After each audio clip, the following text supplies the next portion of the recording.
Amin Rais, bandit ekonomi hina bangsa Indonesia. Kediaman Rocky Gerung dibakar Kamis 23 September 2021, tiba-tiba kedatangan mantan Panglima TNI Jenderal Gatot Nurmantio bersama pendiri Partai Umat Amin Rais.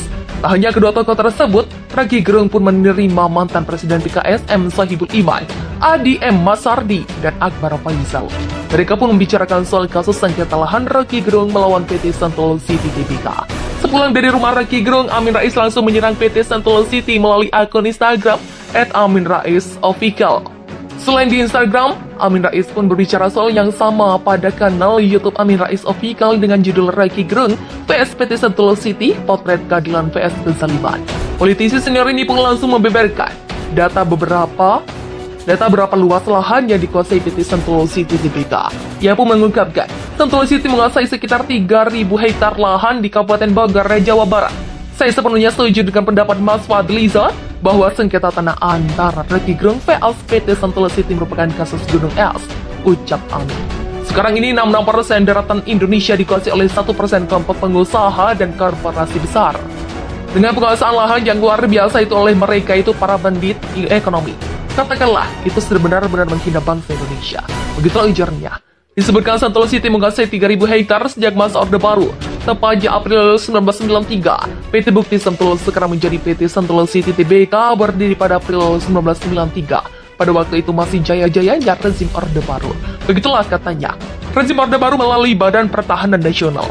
Kabupaten Bogor memberikan 2 sertifikat hak guna bangunan oleh BPN Kabupaten Bogor lewat 2 HGB. Sentul City menguasai 3.000 hektar tanah di wilayah Kabupaten Bogor 3.000 hektar. Tegas Amin. Lahan yang dikuasai PT Sentul City 3.000 hektar itu berupa proyek perumahan berkonsep resor Sentul City. 1 hektar itu 10.000 meter persegi. Jadi Sentul menguasai lahan 30 juta meter persegi. Begitulah ungkapnya. Dengan penguasaan lahan yang luar biasa oleh mereka itu, para bandit ekonomi itu betul-betul sedang menghina bangsa Indonesia. Begitulah tandasnya. Rocky Gerung, PPKM akan berakhir kalau Jokowi hentikan memicu kerumunan. Pengamat politik Rocky Gerung menyoroti diperpanjangnya kembali kebijakan PPKM sampai 13 September 2021. Rocky menduga PPKM akan diperpanjang sampai 2027. Ini namanya PPKM ketengan itu. Dicicil saja padahal bilang saja mau diperpanjang sampai 2027, ujarnya melalui YouTube Rocky Gerung Official Selasa 7 September 2021. Supaya 2024 ada alasan untuk tidak melakukan pilkada dan pemilu. Begitulah imbuhnya. Rocky juga mengatakan, publik tidak tahu dasar apa sehingga PPKM diperpanjang. Tapi soal PPKM ini, kita nggak tahu dasarnya apa. Kalau dasarnya data itu internasional, bilang data Indonesia itu masih dikali 5. Begitulah tuturnya. Bagi ahli filosof ini, publik sebenarnya hendak mendengar alasan kenapa PPKM diperpanjang. Kita mau dengar kasusnya di mana yang bisa menyebabkan PPKM dan dalam soal apa, apakah PPKM itu diperlukan karena kasus bertambah atau karena kelalaian pemerintah sendiri. Begitulah katanya. Jadi kita mau dengar dulu sebetulnya alasannya apa, kenapa diperpanjang. Begitulah tegasnya. Agar publik tahu apa yang perlu diperbaiki, namun pemerintah sendiri tidak menyebutkan.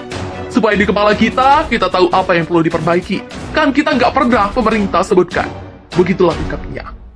Oleh karena itu, Rocky menyimpulkan PPKM diperpanjang karena Presiden kerap kali memicu kerumunan. Kalau PPKM itu diperpanjang, saya bisa ambil kesimpulan karena Presiden ada di kerumunan terus dan hadirnya Presiden memperpanjang penularan. Begitulah terangnya.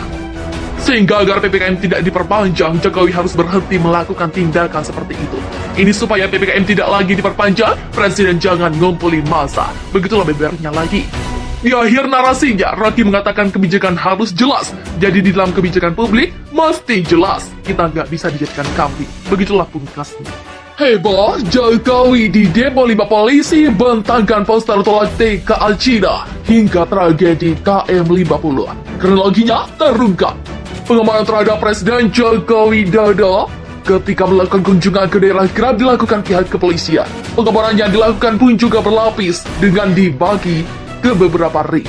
Tapi ada pemandangan yang cukup berbeda ketika Jokowi melakukan kunjungan kerja ke Lampung pada 2 September 2021. Pasalnya publik dihebohkan dengan beredarnya foto 5 orang polisi yang demo saat kedatangan Jokowi ke Lampung.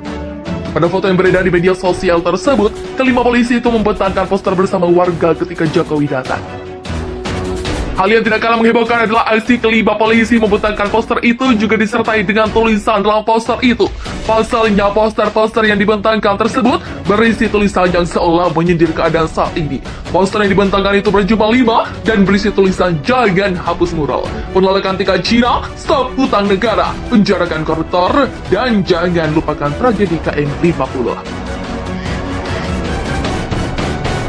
Mengenai hebohnya polisi yang membentangkan poster tersebut, Kabid Humas Polda Lampung Kombes Pol Zawani Pendra Arsyad memberikan penjelasan.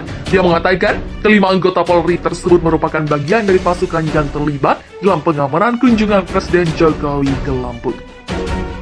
Kita ketahui perlintasan yang akan dilalui Presiden tentu dalam pengamanan Ring 2 dan 3 yang adalah tanggung jawab Polri. Kata dia, Senin 6 September 2021 dilaporkan Antara.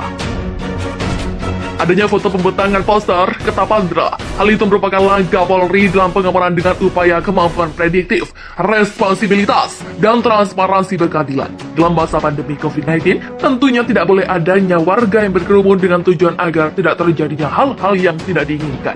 Katanya menegaskan.